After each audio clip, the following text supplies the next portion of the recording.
I guess we'll get started. So, afternoon, thanks for coming. I know everybody's probably a little sleepy after lunch, but we'll try to keep it moving along, try to keep you awake. This is DAT301, not the flight to Vegas. So, we're going to talk about running highly available and performance-intensive production applications on Amazon RDS. I did not make up that title.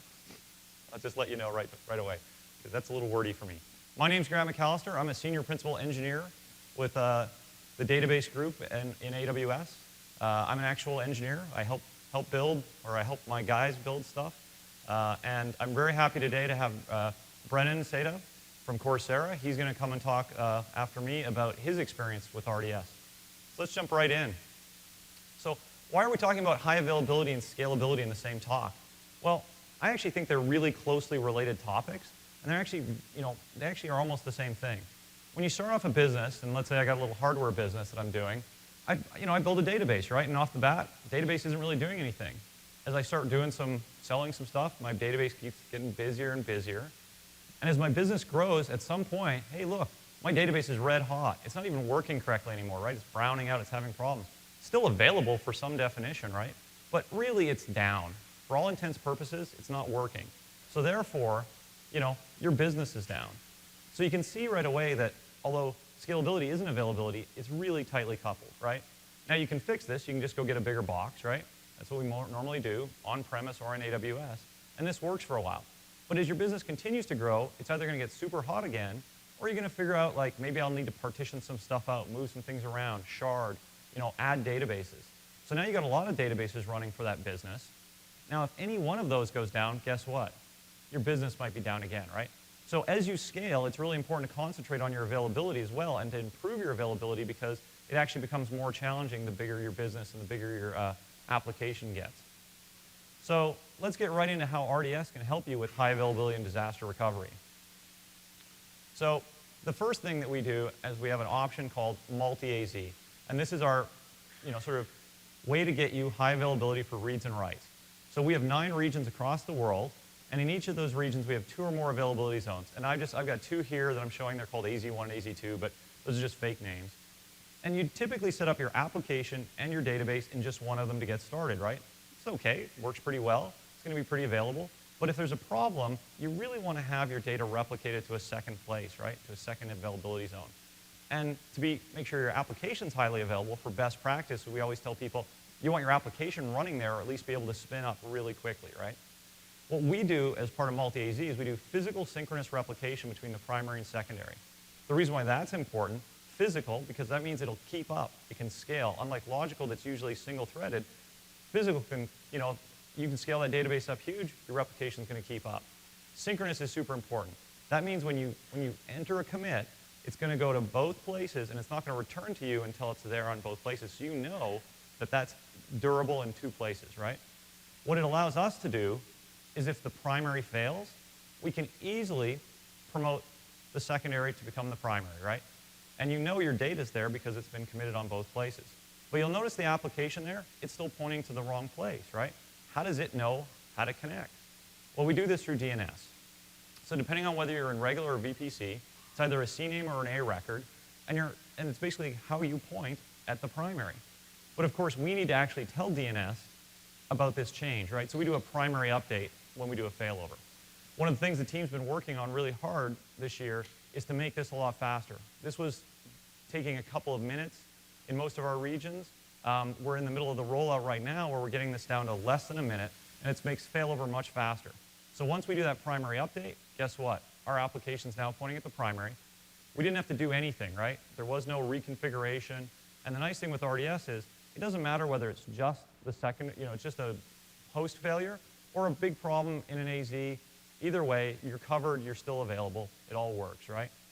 And of course, what we do is we repair this as well so that you get back to that same good state right off the bat. So that's one method. And we have that today for MySQL, Oracle, and Postgres, the engine we just announced this morning. And as you can see, I'm wearing my Postgres t-shirt. If you got questions about that, we've got another talk going on at 4:15 today, and a colleague of mine, Nick Hurdle, will be presenting on that. So if you're interested in that, go check out that talk. So one of the other ways that you can get better availability is to run read replicas for MySQL. This is only available in our MySQL engine today, but it's definitely something customers have asked about for the other ones as well. So we're back to our application, primary, secondary, good multi-AZ setup. What we can do is add read replicas, which are MySQL's asynchronous replication. Now, the important thing to realize about asynchronous replication is it can actually lag behind, right? So you want to change your application a little bit to handle the fact that your writes and your consistent reads, the ones that need to read those writes, still need to go to the primary, but you can put everything else over onto the read replica. And you can even have multiples of them, right? So you can use it to scale up, and we'll talk a little more about that later in the talk. So why does this help? Well, remember that failover we just did? Well, for that brief period while that DNS is propagating, your writes are going to be, unavailable to you, right? But if you've got a setup like this, then your reads, they'll be available. So if you are running a blogging site, you might not be able to write new blogs during this short period, but hey, all the people coming to read your blogs, they'd be happy, right? This also works, we get back to our standard setup, and let's say we want to do an upgrade from 5.1 to 5.5. You can do the same technique to be available during that short window when you've got to be down to do the upgrade.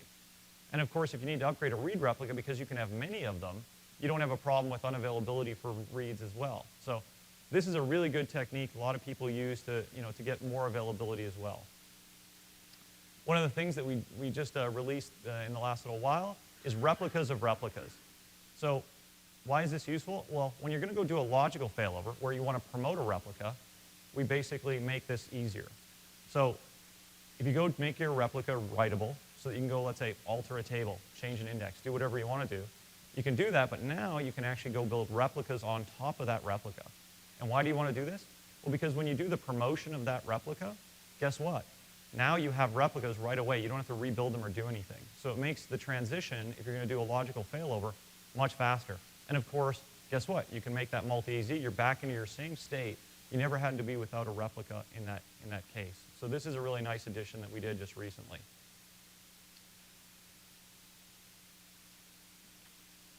So backup and restore. A lot of people say, hey, Grant, well, I got multi-AZ, I got read replicas. Why do I need backup and restore? Well, there's still some faults that are not covered by replication. If one of your users forgets a where clause, like that's never happened, right, on a delete statement, guess what? Those changes would be replicated to all your replicas, right? And all you have is an empty table everywhere.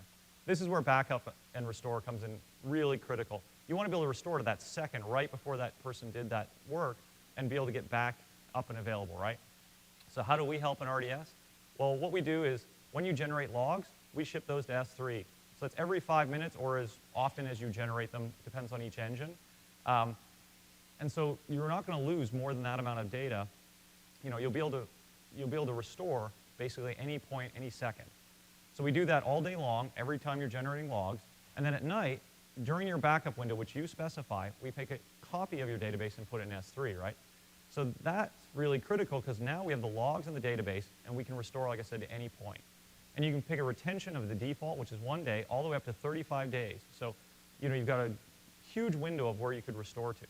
But let's say you're like, I need to retain that for 7 years because I've got some compliance stuff. Well, then you can take a snapshot, and you can either take it from that database or from one of your nightly backups, and you can keep that for as long as you want. And here I show one that I did an end of month one as an example. So that's a technique that a lot of people use as well. To restore, again, very simple to do through our CLI. You pick the time, you say what you want to do. We basically restore a copy of the database. We take some logs, depending on what point in time. We apply it. Guess what? Bingo, you've got a new instance, right? And it really is that simple. It's very fast. A lot of the restores, depending on how much work, they can be done very quickly. So it's a super important technique from a backup and restore perspective. What we've added really recently is we added cross-region snapshot copy. So this is a great way to take what we've already got in backup and recovery and add to it. So instead of just having the one region, I'm showing two now. You can think of like maybe it's US East 1 on the East Coast and US West 2 on the West Coast there. And we can take a backup that we put in S3.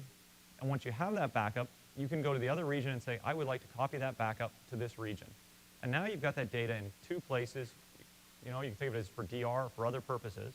And once it's there, it acts like a regular instance in that you can just do a restore from it, right? So it's no different than any kind of backup that you would have inside of RDS. So this is really useful. It's a feature we just released a few weeks ago. And the one you might have heard about this morning in the keynote was we just announced that we're going to be releasing cross-region read replicas. So again, we have that one region. In this case, I'm showing a prod database with one replica. You don't have to have a replica for this. I just showed that you could. And then we have a second region showing a different AZ. You actually create a replica of it. And the nice thing is, this is through a secure pipe, but it looks exactly like a replica would in the local environment, right, in the local region. And you can even create read replicas of that replica. So in the case that you want to do a promotion for DR or other purposes, or just to move your data from one to the other, you've got the replica right away. So you can see how, even though it's a little different, it's actually, again, sort of the exact same model that we use on our local environment. So this is a great new feature that we're going to have coming out really soon. So that's kind of, some stuff on availability and disaster recovery. Let's talk about how RDS can help with performance and scale. So last year we released provisioned IOPS for RDS, and this is actually a really key feature for us to really get good scalability out of our database, because anyone that runs databases knows, look, you need a lot of I/O in a lot of cases to get good performance and good scalability. And I actually wanted to show like a really concrete example of sort of the differences between regular and provisioned IOPS. So I did a benchmark, it's a pretty simple benchmark. I ran a DB-M2 4XL, pretty big box. I put 130 gig of data in the database, and I'm running a partially random read workload. What does that mean? That means it's like, it's going to hit some cache, but it's also going to do some I/O, so it's kind of a mix. And on the left-hand axis, you can see I have the transactions per second I was able to achieve. The blue line is a standard regular volumes setup. It's 333 gig. I did the same thing with 1,000 provisioned IOPS in the orange, and in the dark gray or black, that's with 10,000, or 3,000, sorry. And you can see that the regular one and the 1,000 provisioned IOPS, they're actually pretty close in what they sort of achieved, except for there's a lot more variability in the regular one. Almost 25% in the amount of work that was being done at different points. And we actually see a pretty good scale up by going with the bigger 3,000 IOPS, that we actually got about 2x the improvement. So this is interesting, but what about the latency? What happens to the latency when we run this kind of test? So what I did was I grouped into 4 buckets. And the first bucket I'm not actually showing because that's 0 to 3 milliseconds. And if your transactions are happening in sub 3 milliseconds, most cases people are pretty happy with that. I know I am. The 3 to 20 milliseconds I sort of lump into the good, not bad. 20 to 500 milliseconds. This is probably starting to get pretty bad. You really don't want to see too much of this. And greater than 500 milliseconds. So this is a half second. This is a very simple read. This is like getting one line out of a table, basically. So that's a long time, right? We see with the regular and the 1,000 provisioned IOPS instances that it's very close on latency, right? In that first bucket of the 3 to 20 milliseconds. We see we get a nice jump up in reduction there on the 3,000 provisioned IOPS. And we actually see that the interesting one that I find most interesting here is that you get some IOs are taking, or not IOs, some transactions are taking more than a half second on the regular instance, right? Now, it's a very small number. It's only 0.01. But if you're trying to run a website that has consistent performance for your customers, this is actually a big deal, right? And you'll notice that the 3,000 provisioned IOPS didn't actually have any in this bucket or even in the 20 to 500 milliseconds. So it's very consistent, all sub 20 milliseconds. But I know benchmarking, right? It's always an interesting topic because people will say, look, I don't run my instance flat out. I don't run it right at the ragged edge, or at least I try not to, right? So let's go and look at what happens if we go down to a scale where it's, 5,000. That's a target. We can see from the graphs that, should be quite achievable to do that for all 3 of these environments. So let's go look at the latencies that we got for that one. What we see now is a dramatic difference, right? We see that the regular RDS is still getting about 8% in that first bucket. What does that mean? Well, that means wasn't how hard we were pushing that database. It was actually just the built-in sort of variability of standard I/O, right? And what we see when we look at provisioned IOPS, we see now we've dropped down to less than 1% or even in the 3 to 20 millisecond bucket, and there's none in the 20 to 500 or greater, right? So it means everything on the provisioned IOPS was running very smoothly. And again, interestingly enough, we reduced how hard we were pushing, but we actually had 4 times as many transactions in the half-second bucket, right? The greater than half-second bucket. Why is that? Well, because this is the variability. Run to run on standard, you're going to see that much variability, and you don't on provisioned IOPS. So this is kind of key to why you might want to think about provisioned IOPS as a way to scale and really help you run your application. So I wanted to say, Well, let's try to scale this up. Let's go up to 10,000 IOPS now. Same exact thing, and that's in the pink. And you see that we didn't get quite the doubling we got last time, even though we went up by like almost 3.5 times. And we're also a little more ragged, right? We're jumping around a little bit on that graph. So let's go figure out why that happened. So as part of RDS, you get CloudWatch metrics, and then we try to give you all the key indicators to help you do this kind of analysis of where you are on running your database.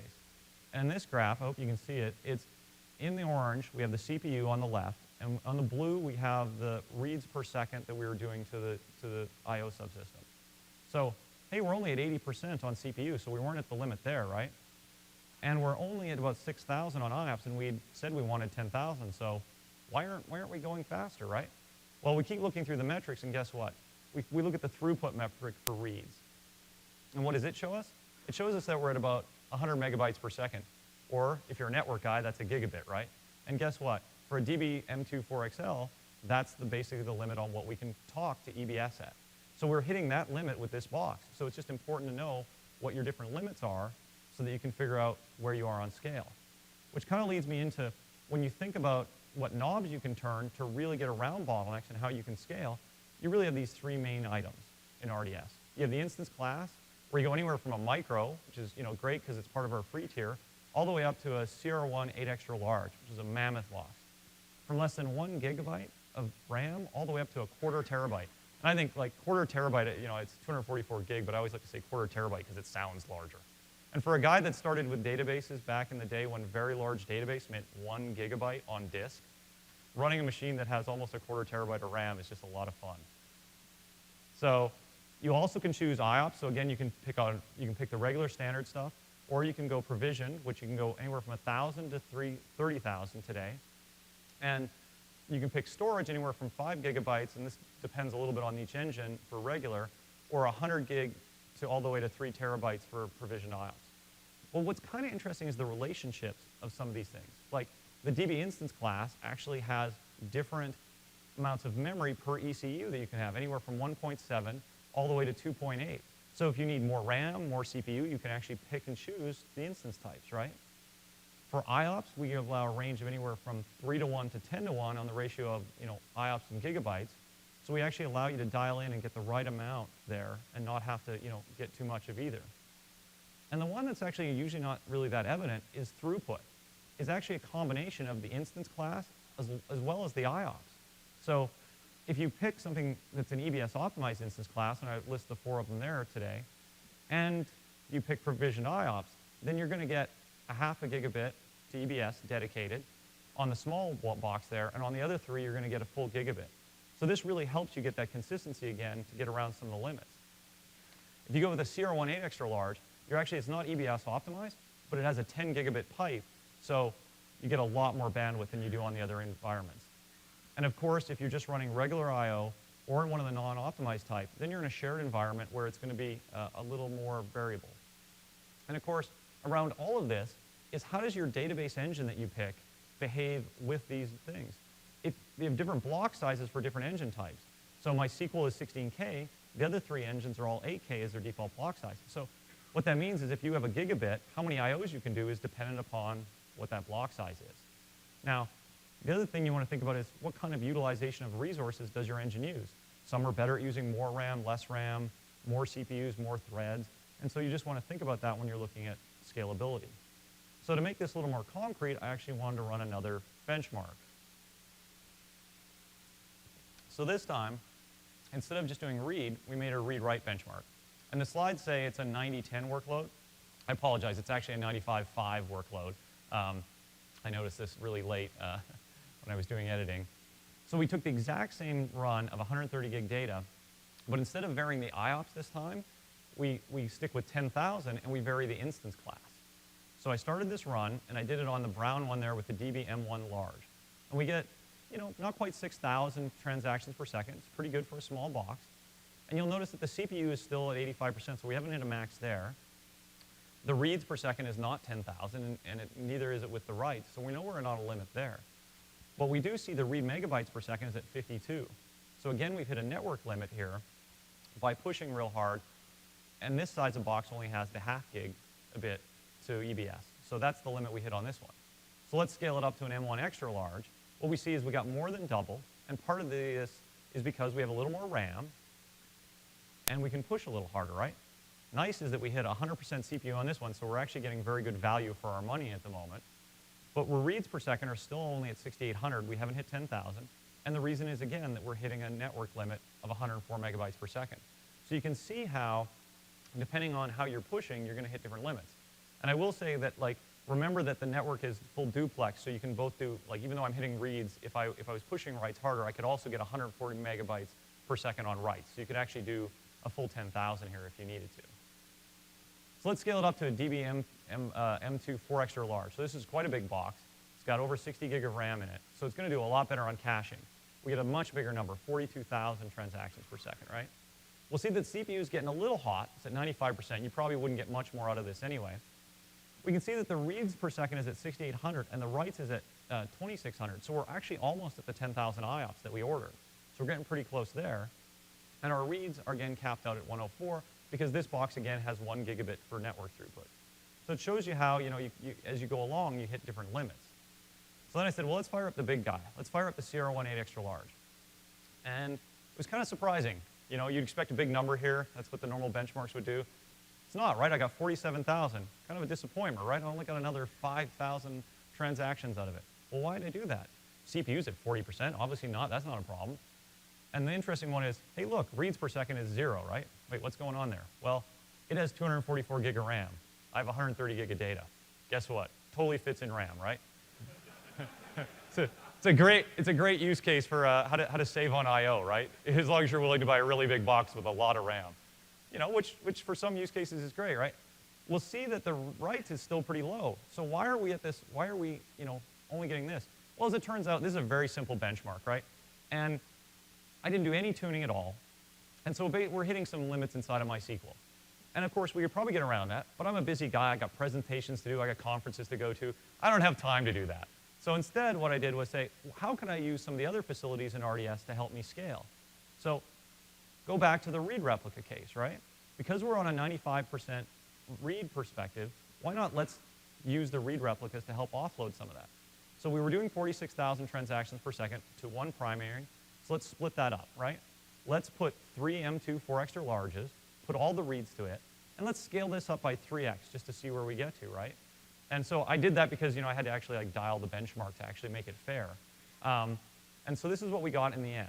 So we got 126,000 transactions per second out of it, right around 3x the M2 4 extra large numbers, right? So this shows you that, even though you might hit a limit in your engine or in your CPU, you can change these knobs. You can do things that allow you to scale. I mean, obviously, one of the best things you can do, obviously, is tune your application, tune your SQL. But when that fails, it's nice to have these knobs and these things that you can do. And all this with RDS is essentially going into a CLI or GUI and a couple clicks, and you can make these modifications. And of course, you can see all these numbers in CloudWatch. Very nice. So with that, I'd actually like to turn it over to Brennan. He's going to talk about their journey.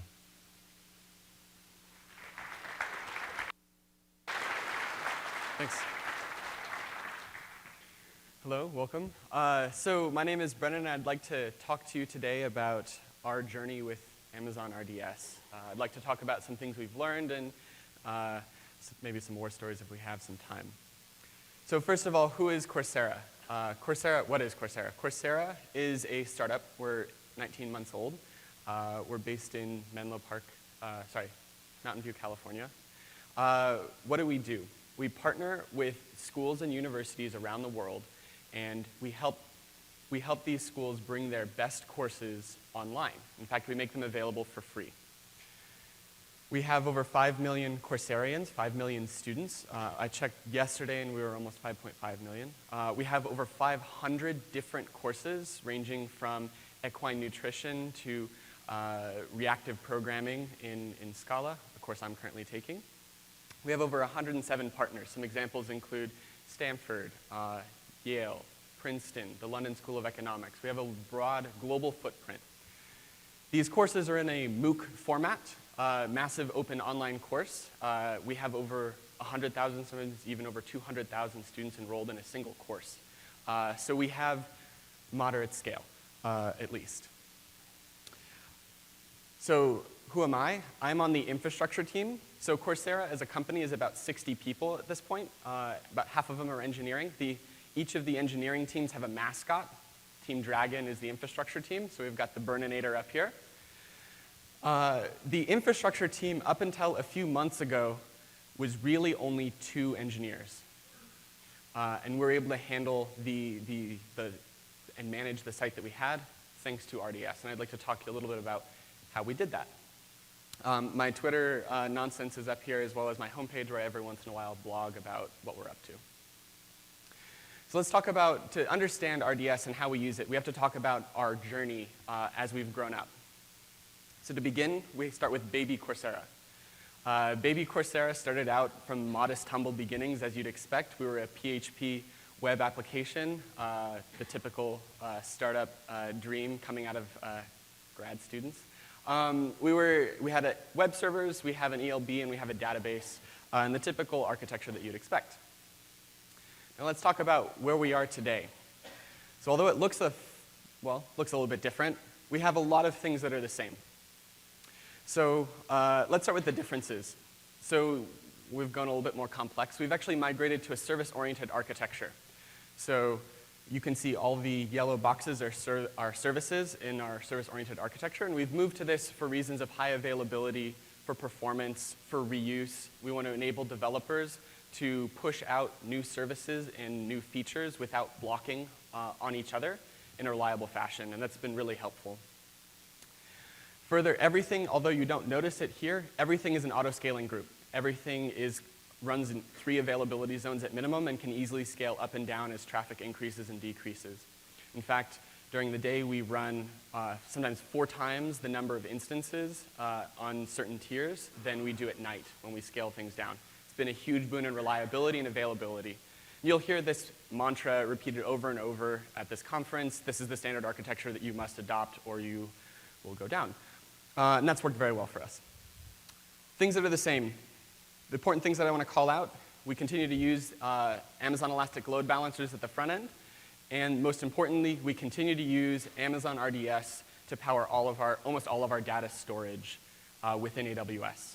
It quite simply has worked very well for us. We're not just one database anymore. We've got a massive array, and Amazon RDS has really allowed us to manage this with so little resources.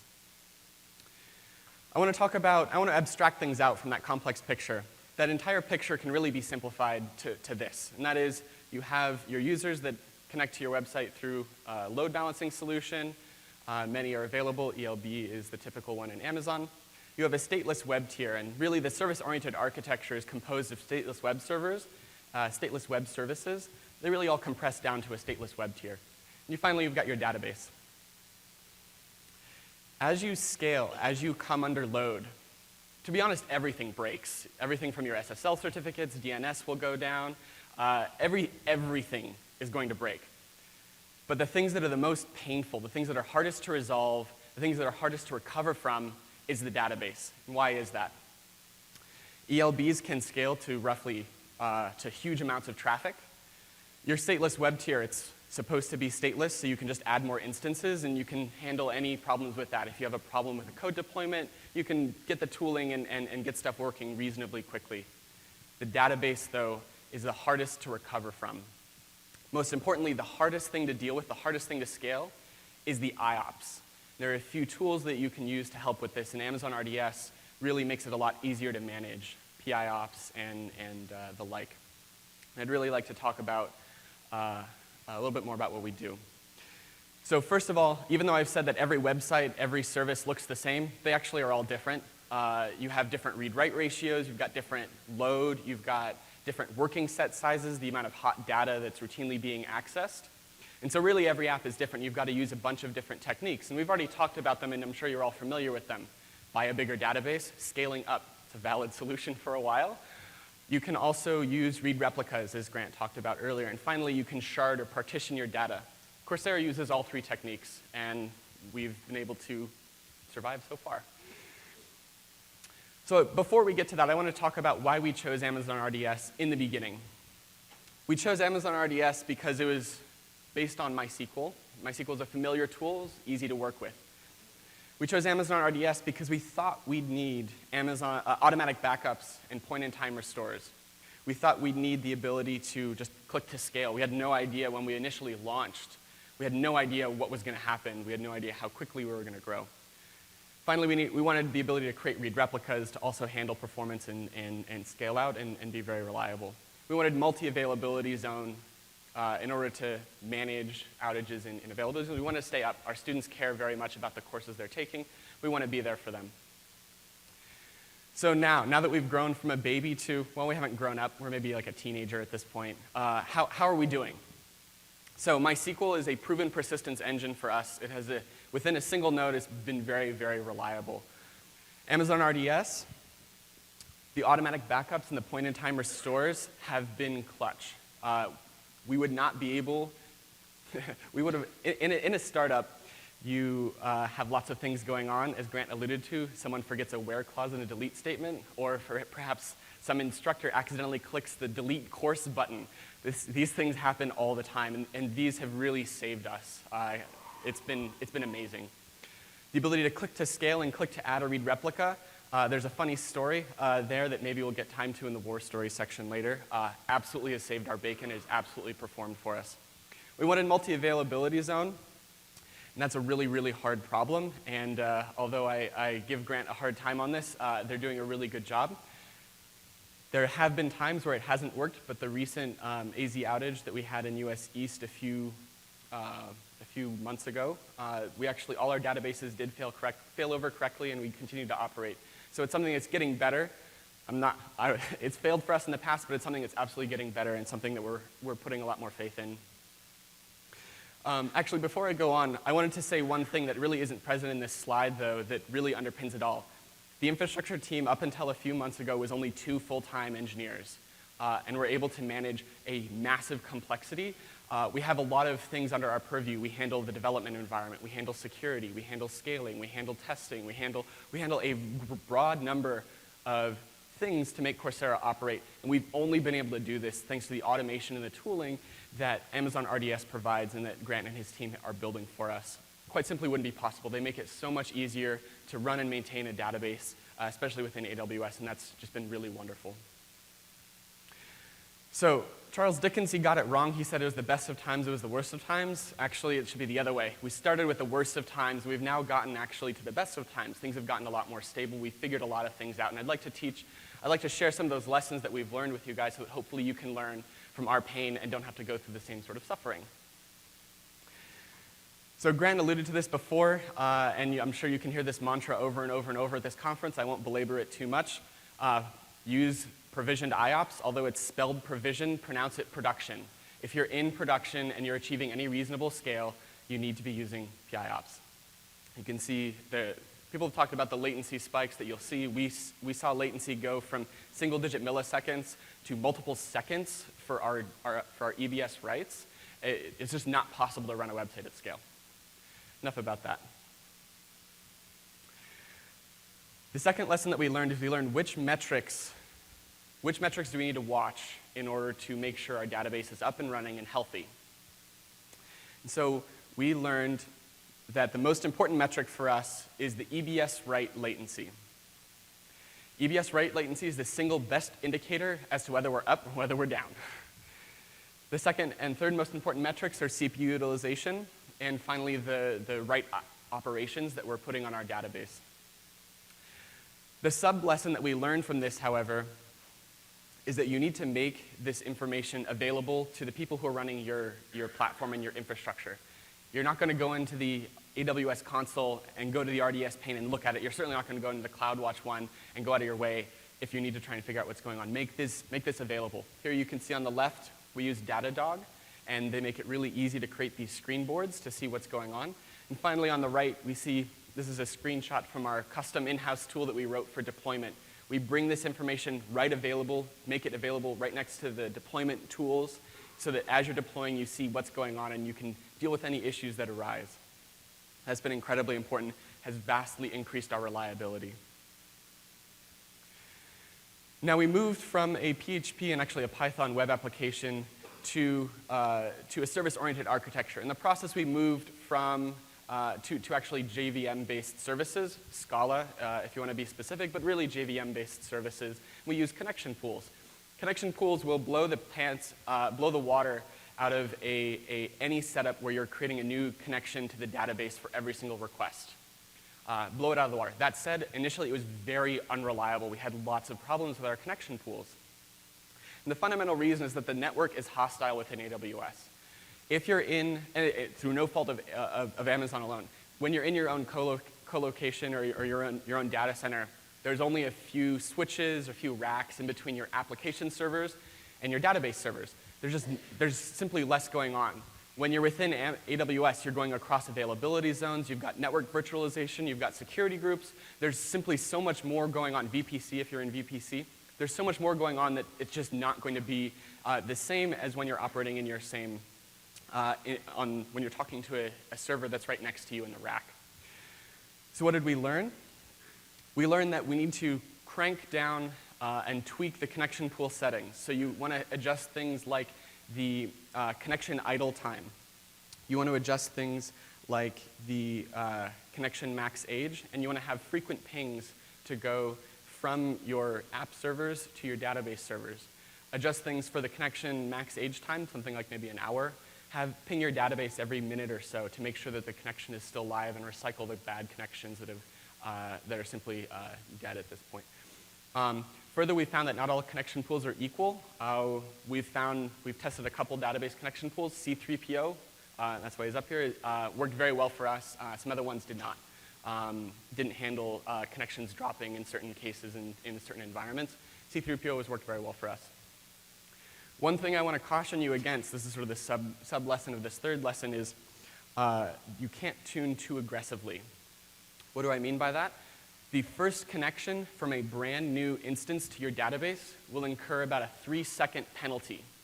And that's simply because the security groups and the network has to configure itself for your connection. You'll see this if you're going between two instances in EC2 or from an EC2 instance to an RDS instance.